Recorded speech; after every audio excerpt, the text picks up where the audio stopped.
السلام عليكم ورحمة الله وبركاته. الفاتحة. أعوذ بالله من الشيطان الرجيم. بسم الله الرحمن الرحيم. الحمد لله رب العالمين الرحمن الرحيم مالك يوم الدين. إياك نعبد وإياك نستعين. اهدنا الصراط المستقيم صراط الذين أنعمت عليهم غير المغضوب عليهم ولا الضالين. آمين. بسم الله الرحمن الرحيم. الحمد لله في الأولى والآخرة له الحكم وإليه ترجعون. أشهد أن لا إله إلا الله وأشهد أن محمدا عبده ورسوله.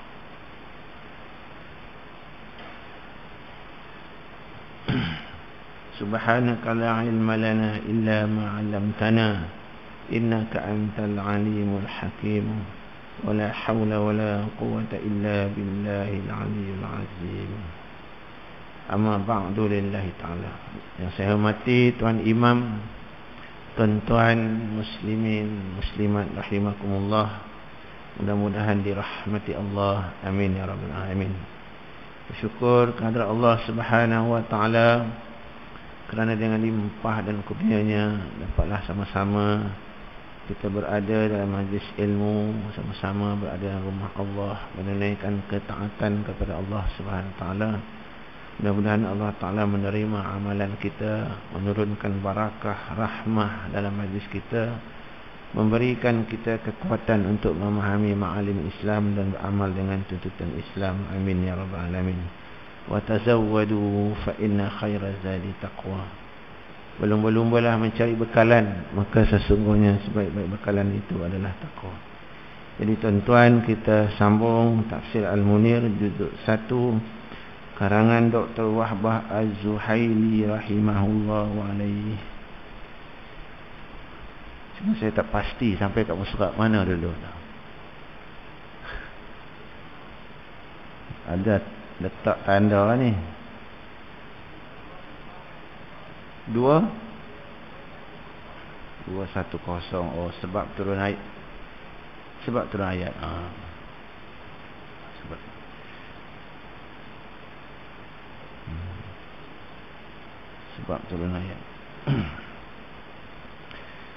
Kita baca ayat dia. Bismillahirrahmanirrahim. Fawailun lillazina yaktubuna alkitaba biaydihim summa yaquluna hadza min indillahi liyashtaru bi thamanan qalila. فويل لهم مما كتبت أيديهم وويل لهم مما يكسبون. وقالوا لن تمسنا النار إلا أياما معدودة قل أتخذتم عند الله عهدا فلن يخلف الله عهده أم تقولون على الله ما لا تعلمون. بلى من كسب سيئة وأحاطت به خطيئته فأولئك أصحاب النار هم فيها خالدون. والذين آمنوا وعملوا الصالحات أولئك أصحاب الجنة هم فيها خالدون.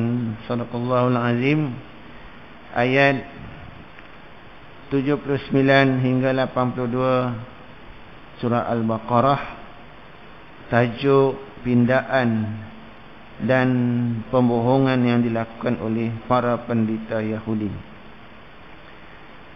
Kita tengok makna dia dulu.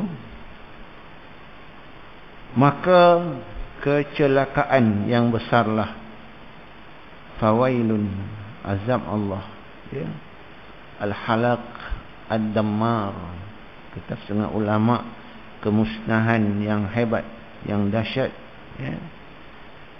Kerana menerima azab Allah Subhanahu wa taala bagi orang-orang yang menulis Alkitab dengan tangan mereka sendiri, lalu dikatakan ini dari Allah dengan maksud untuk memperoleh keuntungan yang sedikit dengan perbuatan itu, maka kecelakaan besarlah bagi mereka akibat dari apa yang ditulis oleh tangan mereka sendiri, dan kecelakaan besarlah bagi mereka akibat dari apa yang mereka kerjakan.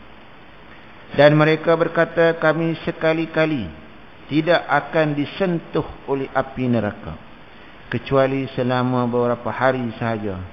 Katakanlah, sudahkah kamu menerima janji dari Allah sehingga Allah tidak akan menerima janji dari Allah sehingga Allah tidak akan memungkiri janjinya, ataukah kamu hanya mengatakan terhadap Allah apa yang kamu tidak ketahui? Bahkan bukan demikian yang benar. Barang siapa berbuat dosa dan ia telah diliputi oleh dosanya, mereka itulah penghuni neraka, mereka kekal di dalamnya. Manakah orang yang beriman serta beramal soleh? Mereka itu penghuni syurga, mereka kekal di dalamnya. Jadi tuan-tuan, dalam kuliah yang lalu saya dah sentuh sedikit tentang sebab turun ayat, ya. Jadi kita ulang sekali lagi ayat 79, ya, secara ilmiahnya, kata Dr. Wahbah Az-Zuhaili, dia ada asbabun nuzul, sebab turun ayat. Disasarkan kepada ahli kitab seperti mana yang dikatakan oleh Ibnu Abbas, atau mungkin juga disasarkan oleh pendeta Yahudi menurut Al-Abbas, ya, Abdullah Ibnu Abbas. Khitabnya kepada ahli kitab. Sudah kita ketahui sebelum ini, ayat ini secara keseluruhannya, ya, diturunkan di Madinah, ayat Madaniyah, dan tentulah khitabnya disasarkan, ditujukan kepada Ahlul Madinah.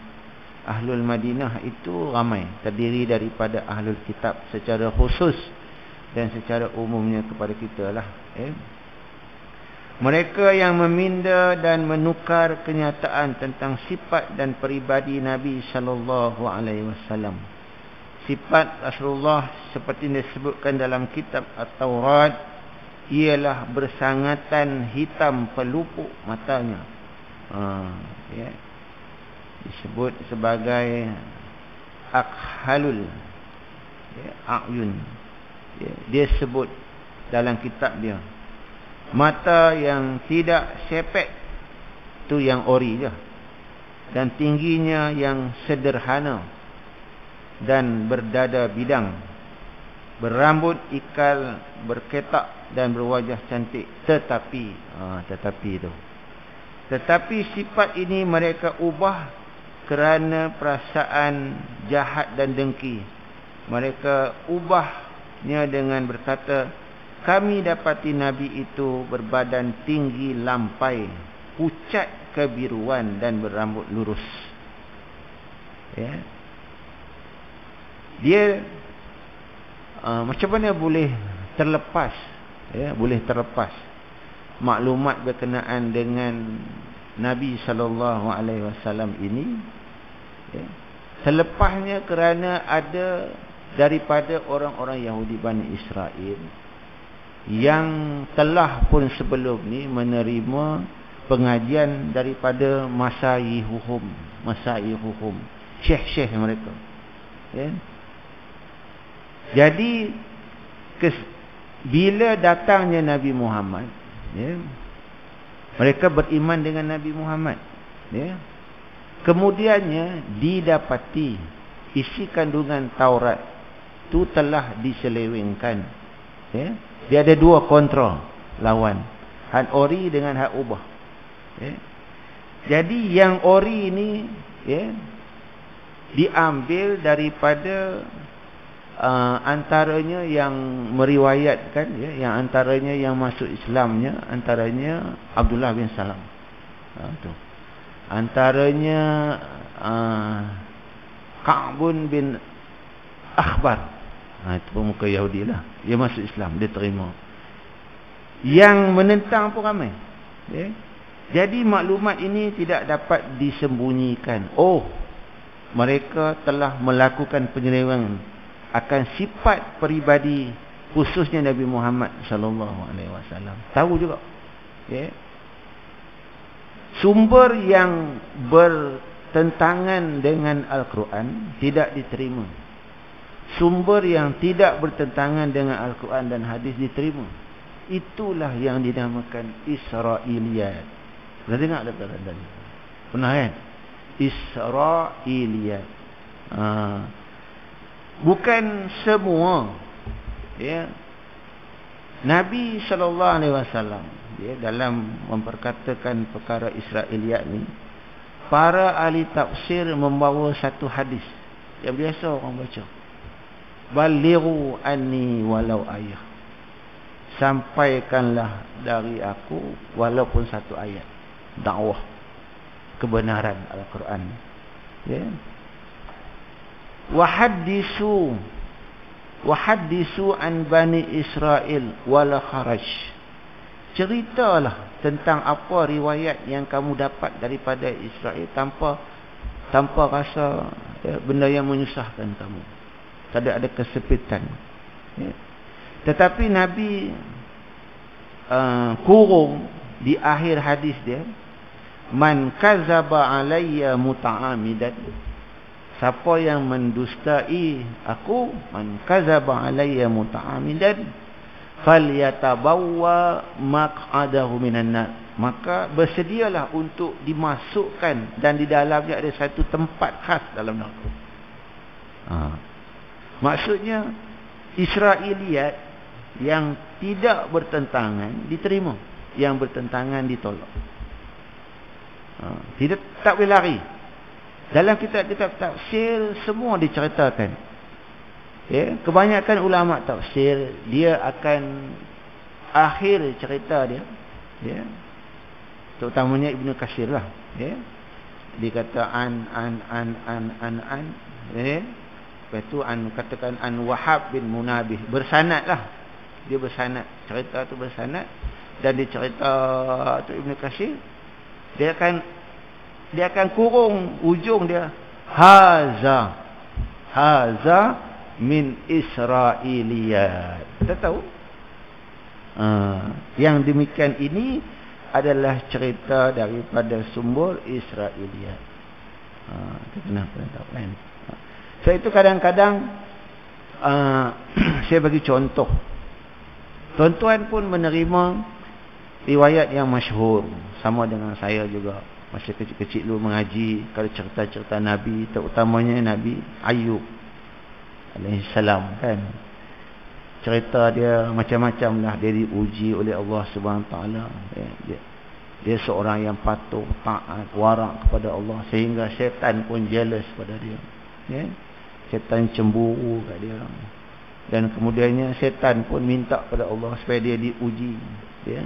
Dia kata, dia dakwa Nabi Ayub ini beriman kepada engkau bukan ikhlas, tapi kerana ada kesenangan yang ada pada diri dia. Kadang-kadang manusia ni bila dia senang, dia macam itulah, dia selesa. Bila diuji, dia kufur. Seolah-olah syaitan dia di kona kot tu, iblis ni. Tuhan terima. Ujilah Nabi Ayub alaihissalam pada keluarga yang ramai mati seorang-seorang. Pendek cerita lah, kan. Pendek cerita mati, kemudian harta habis semua, lenyap, kan, dan sebagainya, terbakar tanam ladang tanaman dan sebagainya. Dan kemudiannya diuji dengan sakit kulit yang sangat teruk, kan. Saya pun dengar cerita macam tu, tuan-tuan pun dengar cerita macam tu, sehingga tok guru cerita, tok guru sekolah agama petang, ya. Saya dulu pun mengaji juga, tuan-tuan. Saya dulu Kampung Pasir Sambungan, Batu 4 3 suku. Ni Kampung Pasir, Batu 4 setengah atas sikit tu, Sungai Kelung ni. Ngaji sekolah samalah. Madrasah As-Samaniyah Islahiyah tu depan tu sama je tuan-tuan. Duduk di setinggan batu 4-3 suku tu sama je. Atas almarhum tu ajak anak murid dia yang senior-senior, kami yang bawah ni mengaji kitab akidah lah, wujud, qidam, baqa, muhalaf tu hafal semua, ainun, mata apa semua. Sama je. Jadi saya orang sini, saya bukan orang jauh. Saya pun nak cerita yang sama. Tok Guru. Saya tak salahkan Tok Guru saya. Ini yang salah Tok Guru saya bila mengaji. Kan? Rupa-rupanya cerita yang mengatakan bahawa Nabi Ayub itu sampai ulat di tangan dia jatuh kutip pun balik. Lepas tu apa nama, tercabut isi apa semua tu. Bila saya mengaji, saya cerita tu saya terima, tuan-tuan pun terima. Lepas tu bila mengaji, oh, rupanya riwayat ini sebenarnya riwayat Israiliyat. Tok Guru saya tak cerita. Tok Guru saya dulu tak cerita. Ustaz tuan-tuan pun tak cerita. Ini saya nak kongsi, kita ceritalah. Riwayat itu adalah riwayat Israiliyat. Dikukuhkan lagi dengan seorang ulama Azhar.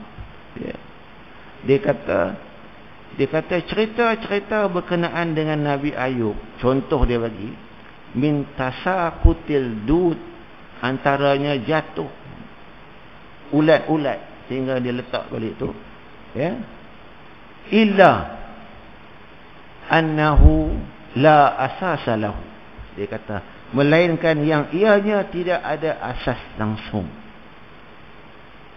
Wa innahu minal Israiliyat. Dan dia adalah cerita berkenaan dengan, diambil daripada ahlul kitab, orang Yahudi dan Nasrani yang dulu. Yang bencikan Islam. Cuba nak mencacatkan kehibah, wibawaan anbiya dan rasul. Ada cerita dia. Tidak tanda. Tuan-tuan cerita sama yang sama kan? Saya pun ada cerita dia. Dia lebih kurang macam ni. Oh, dia tahu dah. Dia ubah nampak sangat pembohongnya.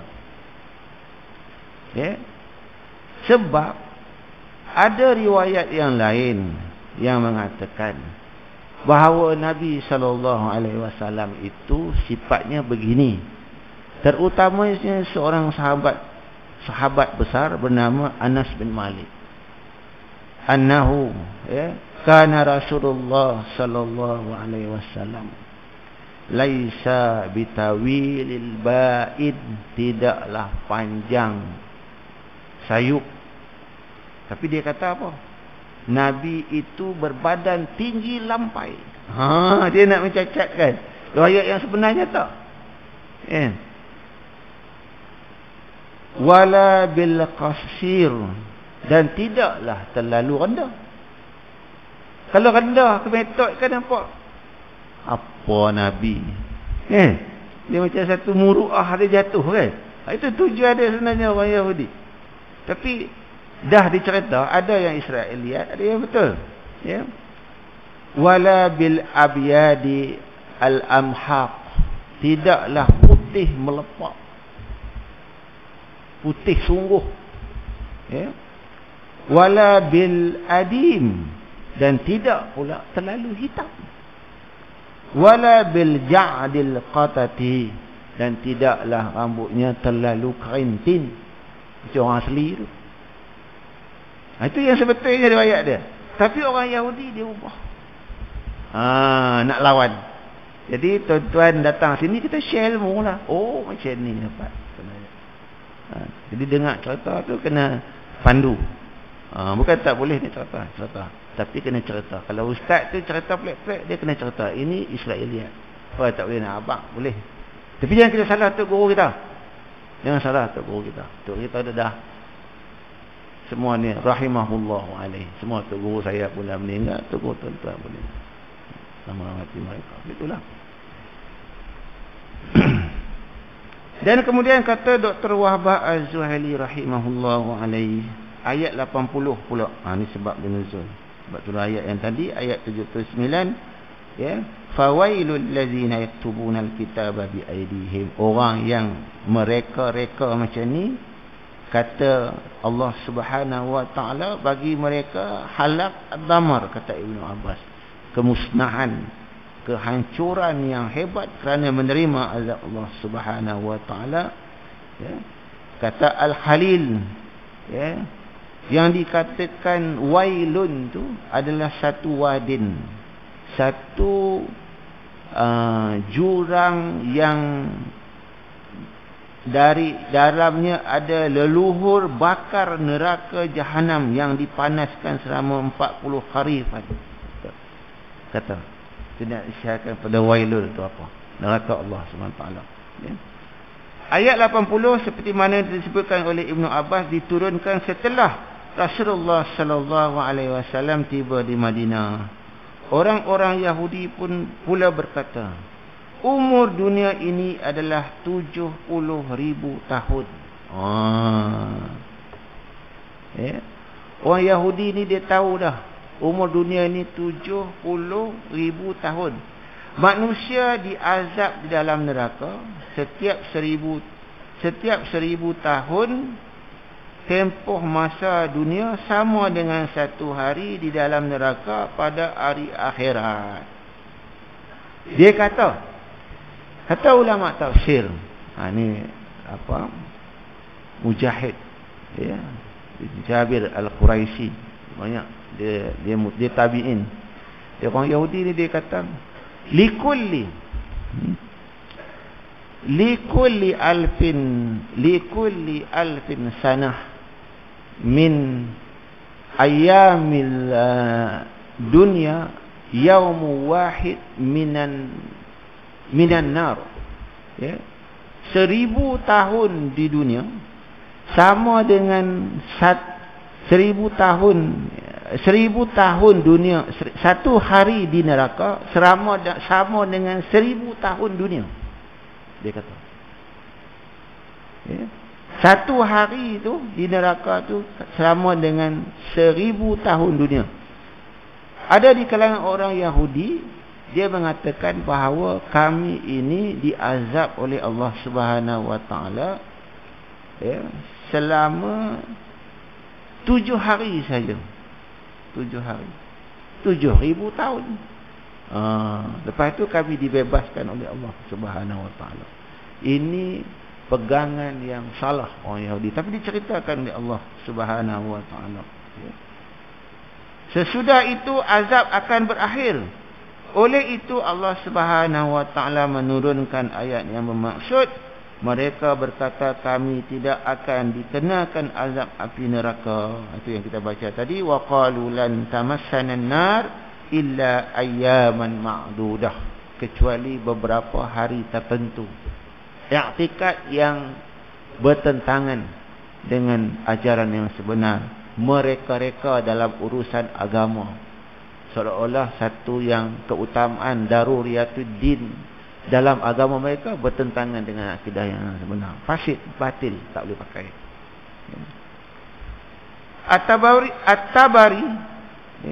At-Tabari meriwayatkan daripada Ibnu Abbas bahawa orang-orang Yahudi berkata, kami tidak akan masuk neraka kecuali sekadar tempoh kifarat sumpah, iaitu tempoh masa kami menyembah patung anak lembu dahulu, iaitu selama 40 malam. Ini cerita yang kedua daripada At-Tabari, ya, ulama tafsir. Dia meriwayatkan bahawa ada satu riwayat yang mengatakan selain daripada yang ni, orang Yahudi menyebut bahawa mereka diseksa oleh Allah Subhanahu wa taala, ya, selama tempoh kifaratnya, iaitu 40 hari 40 malam sahaja. Sebab apa?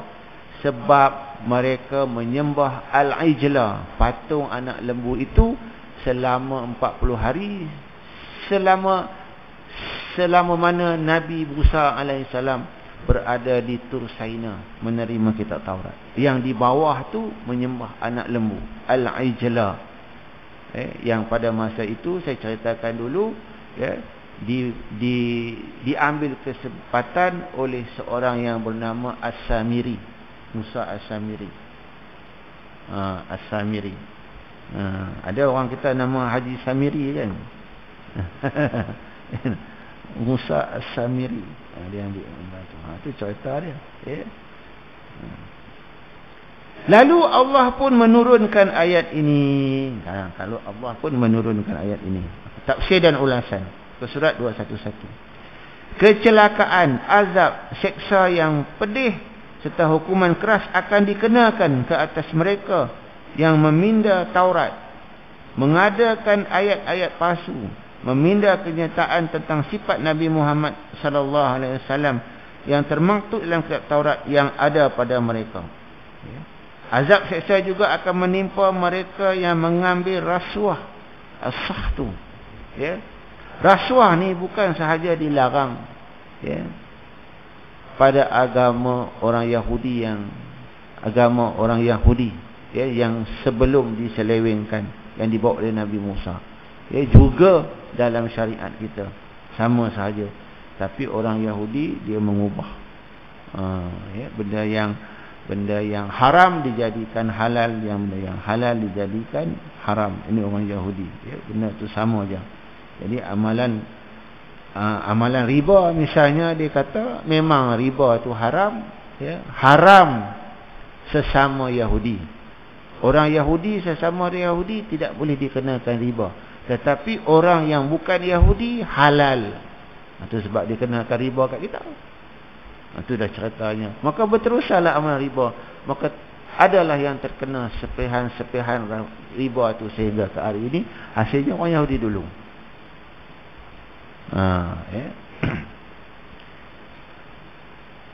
Melakukan maksiat, menghina dan melakukan pendustaan terhadap Allah Subhanahu taala. Harapan mereka dengan pembohongan dan pendustaan itu untuk memperolehi habuan dunia yang remeh berupa harta, kekuasaan atau pangkat. Mereka akan ditimpakan kecelakaan kerana amalan mereka tersendiri, dan ini disebabkan mereka melakukan 3 jenayah, iaitu mengubah kenyataan sifat Nabi Muhammad, mengada-adakan pendustaan berhubung dengan Allah, dan mengambil rasuah. Sebab mereka diancam dengan kecelakaan dan kebinasaan bagi setiap jenayah tersebut. Antara tafsir ayat 80. Antara pendustaan dan pembohongan orang Yahudi adalah dakwaan bahawa neraka tidak akan menyentuh mereka. Ini saya ceritakan tadi. Kecuali selama beberapa hari sahaja, iaitu selama 40 hari. Riwayat At-Tabari. Selama 40 hari, iaitu tempoh mereka menyembah patung anak lembu. Kebanyakan orang Yahudi mempercayai bahawa api neraka akan membakar mereka hanya selama 7 hari saja. Kaul yang kedua, ada 2 kaul. Kata 7 hari, ada 40. 7 hari itu maksudnya 7,000 tahun.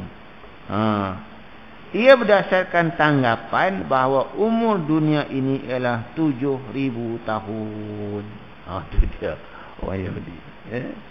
Pandai dia. Berasaskan perkiraan suatu hari di akhirat menyamai 1000 tahun di dunia. Itu ni kata ceritakan tadi. Allah Subhanahu wa taala menyangkal, menolak dakwaan mereka, dengan menyebut dalam ayat yang kita bacakan tadi, kul attakhaztum indallahi ahda falan yuhlifallahu ahdah, iaitu yang bermaksud, adakah Tuhan kamu benar-benar membuat janji sedemikian? Adakah Tuhan janji? Sehingga apabila Tuhan beriltizam dengan janji tersebut, Allah ni kalau dah janji, innahu la yukhliful mi'ad, tidak menyalahi janjinya. Pembohong orang Yahudi. Allah SWT tidak akan memungkiri janjinya. Atau adakah kamu sebenarnya menyatakan sesuatu perkara yang kamu sendiri tidak mengetahui?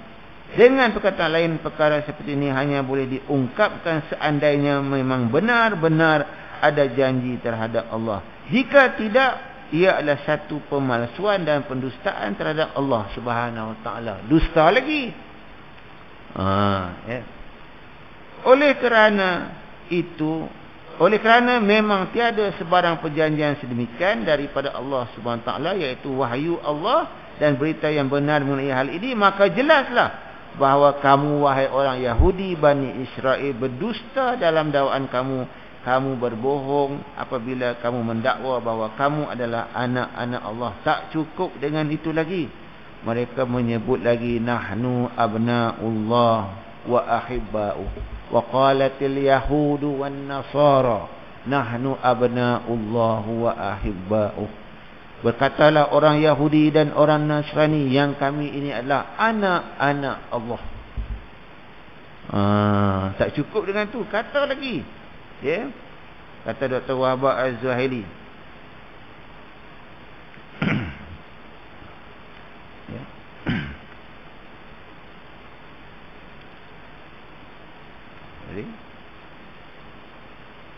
Dan kesayangannya, anak-anak Allah dan kesayangannya. Orang yang macam ni Allah Ta'ala perintahkan dalam Quran. Kalau dah kata kamu ini anak Allah, Qul falima yu'adzibukum bizunubikum wal antum basyarun mimman khalaq. Jangan takut. Katalah kepada mereka, wahai Muhammad, Qul, kalau kamu anak Allah, kenapa Allah azabkan kamu sebagaimana manusia-manusia yang lain? Apa bukti dia? Kamu diazab oleh Allah Subhanahu Wa Taala pada mereka yang melampaui batas pada hari Sabtu. Hari beribadat mereka diuji dengan ikan yang banyak yang saya ceritakan dulu. Kemudiannya atas ketelanjuran mereka, mereka dijadikan kera-kera yang hina, dan di antara mereka ada yang dijadikan babi. Kan? Kalau dah Allah sayang, kenapa Allah azab kamu? Qul falima yu'adzibukum bizunubikum bal antum basyarun mimman khalaq. Kamu manusia biasa. Terus ada pembohong je. Dalam pada itu, kata Dr. Wahbah Az-Zuhaili, memang terdapat dalil daripada as-sunnah perjalanan hidup Nabi yang menguatkan tentang adanya dakwaan bahawa mereka akan terlepas daripada api neraka selepas beberapa hari mereka diseksa. Memang ada. Dalam sirah Nabi memang ada. Nabi tanya sendiri dan mereka jawab sendiri. Bukti dakwaan mereka yang batil itu berdasarkan 212. Dr. Wahbah Az-Zuhaili mendatangkan satu riwayat daripada Imam Ahmad, kitab musnad lah, Al-Bukhari dan An-Nasa'i daripada Al-Lais bin Sa'ad dan Al-Hafiz bin Mardawih, dan Al-Bukhari daripada Abu Hurairah radhiyallahu anhu katanya, setelah Khaybar dibebaskan, setelah selesai peperangan Khaybar, lama futihat Khaybar, apabila Khaybar itu dibebaskan, Rasulullah sallallahu alaihi wasallam, Nabi sallallahu alaihi wasallam, dalam sirahnya, kata Dr. Wahbah Az-Zuhaili, dihadiahkan dengan seekor kambing panggang yang dilumuri racun. Dihadiahkan. Khaybar ni berlaku, peperangan yang terakhir, Ghazwatul Khaybar, berlaku pada tahun 7 Hijrah. Peperangan Ghazwatul Khaybar ini memusnahkan seluruh kekuatan Yahudi di Madinah. Dicatatkan dalam sirah Nabi, pada ketika itu, tentera Khaybar, di bumi Khaybar, Madinah. Khaybar tu di Madinah, luar Madinah, menempatkan 10,000 tentera orang Yahudi pada Khaybar ni. Orang Islam pada ketika itu, kata ulama, hanya sekitar 1,600 orang sahaja. Khaybar yang penuh dengan tembok-tembok, ada 4 benteng, 5 benteng utama yang disebut sebagai qal'ah. Nak lepas tembok ni ada tembok satu lagi, apa tembok satu lagi, ya. Akhirnya dengan kebijaksanaan Rasulullah, ya, mereka terkepung selama 10 hari selepas qal'ah tadi dipecahkan. Orang Yahudi pada ketika itu dalam sirah menyebut, ya, ada yang mati sekitar 93 orang, orang Islam sekitar 15 orang, ya. Dan kemudiannya mereka terkepung, kalah, ya. Mereka meninggalkan Khaybar, dan kemudiannya selang tak berapa lama lepas itu, ya, selepas peristiwa Khaybar itu, ya, orang-orang Yahudi, ya, Nabi SAW, ya, mengambil salah seorang daripada orang Yahudi itu menjadi isterinya atas urusan dakwah. Ketika itu dikatakan Zainab Al-Haris, ya, mak mentua Nabi SAW, itulah kata sirahnya yang menghadiahkan daging kambing melumur dengan racun yang paling kuat. Ya. Rasulullah SAW dihadiahkan dengan seekor kambing panggang yang dilumuri racun. Rasulullah SAW lantas mengeluarkan arahan. Macam mana Nabi tahu yang kambing tu ada racun? Ya. Kata ulama, innal izama, ya, la yukhbiruni annahu masmum. Izam, tulang tu yang memberitahu Nabi bahawa yang dia itu diracun. Itu mukjizat. Tulang beritahu, ya, beritahu Nabi yang dia tu diracun. Apa kita nak heran? Allah Ta'ala akan menjaga kekasihnya Nabi SAW. Takkan mati dengan sebab racun ni. Kalau tidak, tak ada Islam lah hari ni. Ya. Kerana haqqan alaina nasrul mu'minin, kami ini benar-benar akan memenangkan orang Islam. Inna kafainalka mustahzi'in, kami akan mencukupkan orang yang kami akan mencukupkan, melangsaikan kerja orang yang memperolok-olokkan kamu. Fa'arid anil musyrikin, ceritakan Islam itu kepada orang kafir. Jangan takut. Inna kafainalka mustahzi'in. Allah Ta'ala janji. Tak pada takut. Tentulah ada mukjizatnya. Ya. Bila dengar situ, Nabi pun kumpullah orang-orang Yahudi. Kemudian Rasulullah SAW bertanya kepada mereka. Panggil semua orang Yahudi. Panggil. Siapa bapa kamu? Disebutkan dalam riwayat ni. Mereka menjawab si Fulan. Padahal Rasulullah dah tahu dah melalui wahyu. Bapa dia yang ni, bapa dia yang ni, bapa dia yang ni, bapa yang ni. Saja tanya, nak test tengok betul ke tak. Rupanya, ya, mereka menjawab si Fulan, ni bapa kami. Rasulullah terus menjerkah kepada mereka, kamu berdusta. Bapa kamu pun kamu pembohong. Nama bapa kamu pun kamu bohong. Bapa kamu ialah si Fulan bin si Fulan. Mereka menjawab, anda berkata benar dan anda orang yang baik. Ya, betul. Dah kantoi penipu, pembohong barulah mengaku. Betul ya Rasulullah. Ya. Sadaqta. Kami yang penipu, engkau yang betul. Ya. Kemudian Rasulullah bertanya kepada mereka. Tanya lagi. Tadi dah habis dah. Ya, pecah dah temelang dia. Adakah kamu bercakap benar jika aku bertanyakan sesuatu lagi? Kalau aku tanya lagi, kamu cakap benar tak? Ya. Naam. Mereka menjawab, ya wahai Abul Qasim. Ya, wahai Bapa Qasim.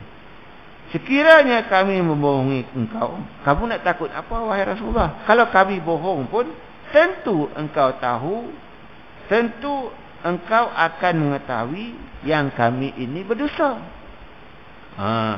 Sebagaimana engkau mengetahui tentang kisah nenek moyang kami, bab nama bapa nenek moyang kami, kamu tahu. Ya. Rasulullah berkata kepada mereka, siapakah penghuni neraka? Nak test tengok. Rasulullah tanya, siapa penghuni neraka? Mengikut ajaran kitab kamu. Siapa penghuni neraka? Man ahlun nar. Ya. Mereka menjawab, orang Yahudi. Tengok tag tu 212.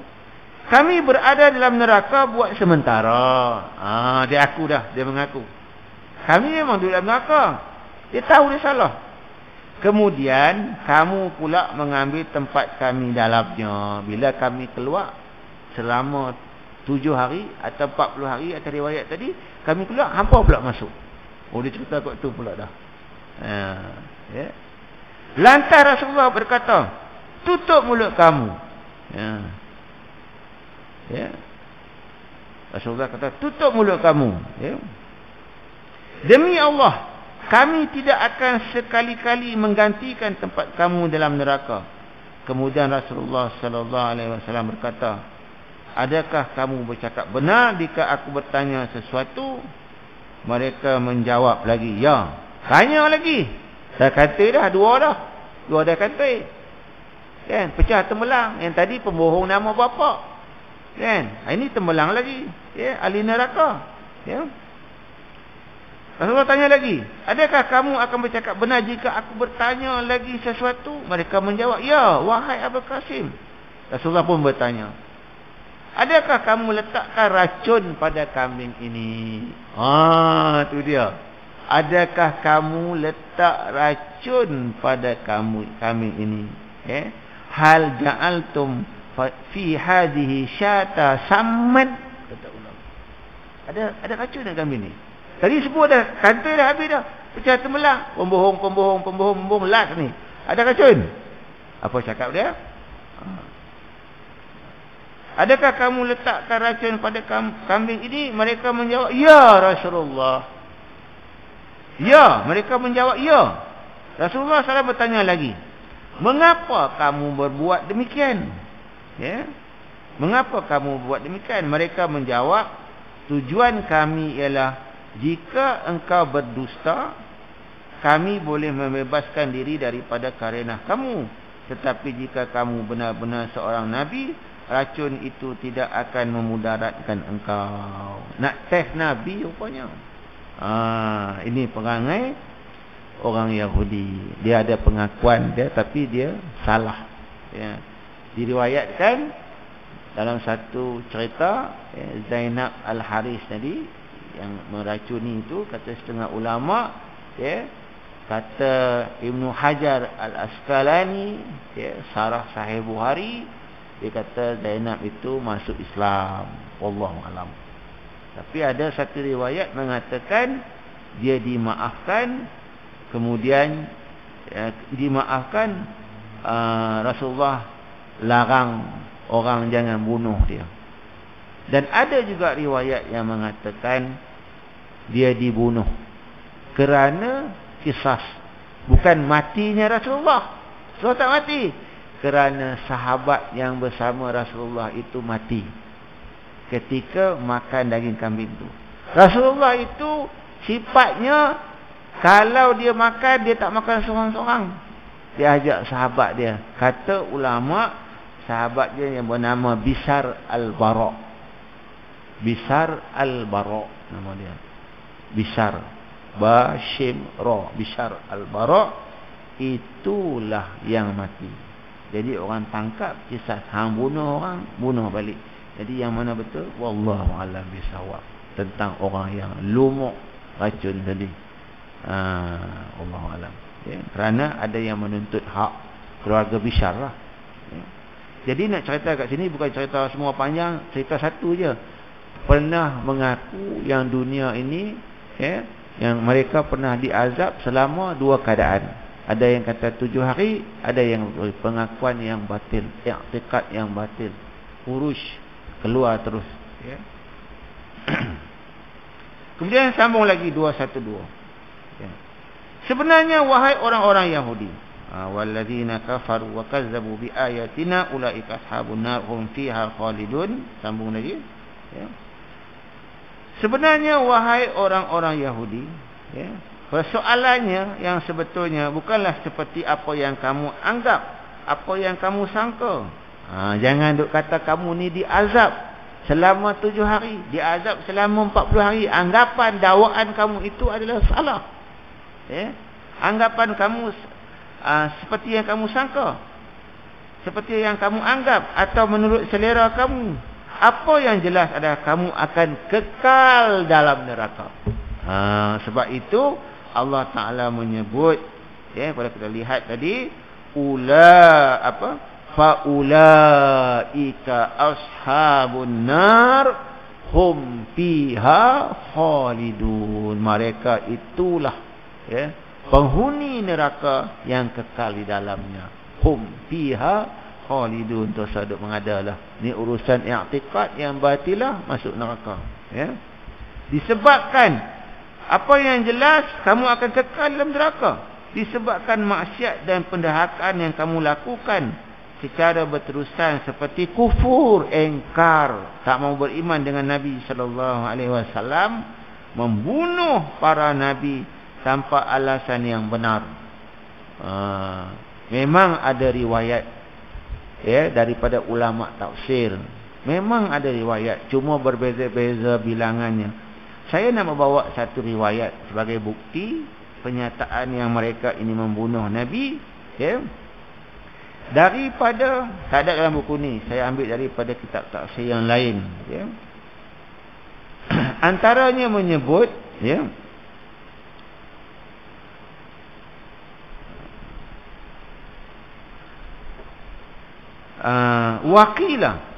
Wakilah disebut dalam kitab tafsir. Qila tu ada yang mengatakan, itu adalah sanad dia. Saya tak tulis sanad dia kat sini. Qatalu fi yaumin 70 nabiyan. Dalam satu hari mereka membunuh 70 nabiyan. 70 nabi. 70 bukan mi'ah. 70 nabi. Fi yaumin 70 nabiyan wa aqama as-suq fi akhir an-nahar ka'annahum lam yasna'u syai'a. Pada masa yang sama, jika ada pasar-pasar, suq ni pasar, mereka menjalan ke perniagaan di pasar-pasar, mereka berjalan seperti biasa, seolah-olah mereka tidak melakukan sesuatu dosa yang besar. Dalam riwayat tafsir, antara nabi yang selalu disebut, saya tak tahu nama nabi lain, saya tak tahu. Saya cari juga dalam tafsir tu nak kongsi bersama. Adakah ada nabi-nabi lain yang disebut dalam kitab tafsir yang selalu disebut oleh ramai ahli kitab tafsir? Nabi Yahya, Nabi Zakaria. Dua aja. Yahya wa Zakaria. Yahya dibunuh, Zakaria dibunuh. Yahya dipenggal kepalanya, Zakaria digegaji kerana menyorok di sebalik pokok. Iblis bagi tahu. Itu pun ada juga riwayat yang mengatakan ini Israiliyat. Tapi saya nyatakan Israiliyat supaya kita tidak keliru. Ada juga ulama yang mengatakan dia dibunuh, bukannya digegajikan. Wallahu a'lam bishawab. Dan kitab tafsir dia sebut nabi dua ni dia. Nak menyatakan bahawa dosanya diazab kerana mereka ini berterusan seperti kufur, membunuh para nabi tanpa alasan yang benar, menderhaka perintah Allah Subhanahu wa taala, mengikut tuntut hawa nafsu dan membuat pendustaan.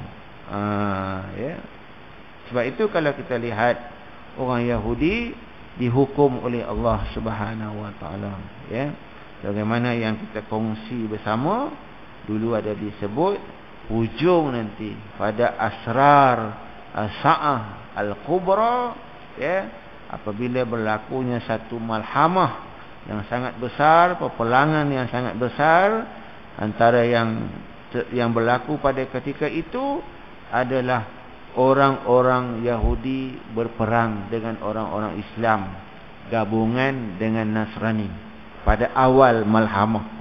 Kemudiannya barulah malhamah kubra. Pada ketika itu orang-orang Yahudi dibunuh. Dibunuh sehingga kan disebut dalam satu hadis yang saya dah baca dekat tuan-tuan, saya ulang lagi nak lari kok mana satu dunia memburu orang Yahudi. Akhir sekali hadis Nabi Sahih Bukhari Muslim, hadis sahih la taqumu sa'ah, saya baca sekali lagi, hatta yuqatilul muslimun yahuda fayatuluhum muslimun hatta yahtabi'ul yahudu min wara'il hijri wasyajar fayaqulul hajar wasyajar ya muslim ya abdallah hadha yahud khalfi fata'al fa'tulu illa gharqat fa innahu min syajaratil yahud. Tidaklah berlaku kiamat itu sehingga orang Islam berperang dengan orang Yahudi. Asrat Sa'ah Kubra Malhamah. Sebelum Malhamah Kubra, peperangan tu. Fayaqtuluhum muslimun, orang-orang Islam membunuh orang-orang Yahudi sehingga orang-orang Yahudi lari menyorok di belakang wara'il hajar, belakang batu, lari menyorok belakang sajar pokok. Fayaqulu hajar fayaqulu sajar, maka batu pun berkata, pokok pun berkata, ya muslim, wahai orang Islam, ya ibadallah, wahai hamba Allah, haza yahudi, ini Yahudi, khalfi, menyorok belakang aku. Faqal ta'ala fa'tulu, panggillah, bunuhlah mereka, kecuali satu pohon yang dinamakan illal gharqat. Yang cerita dulu banyak kali dah sebab ada sentuh, dah cerita balik fa innahu min sajaril yahudi. Pokok harkat itu adalah di antara pokok yang menjadi kesayangan orang Yahudi. Sebab dia tak bagi tahu. Pokok lain semua habis dah. Bagi tahu. Batu lain bagi tahu habis dah. Pokok ni dia tak bagi tahu. Pergi pakat menyorok balik pokok harkat, selamatlah. Lebih kurang macam itulah. Itulah inilah yang akan berlaku pada akhir zaman. Pasti berlaku. Cuma kita tak mau zaman tu. Kita tak payahlah. Kita matilah. Tak payah. Saya katakan biar kita mati awal. Sebab sebelum nak berlaku perkara ni akan muncul Dajjal dulu. Kita tak sanggup menghadapi Dajjal. Bila kita mati. Nak ceritanya, peristiwa ini belum berlaku tapi diberitakan akan berlaku. Wallahu a'lam bishawab, tuan-tuan. Jadi isyak pun dah masuk. Alhamdulillah kita dapat kongsi bersama, saya dan tuan-tuan.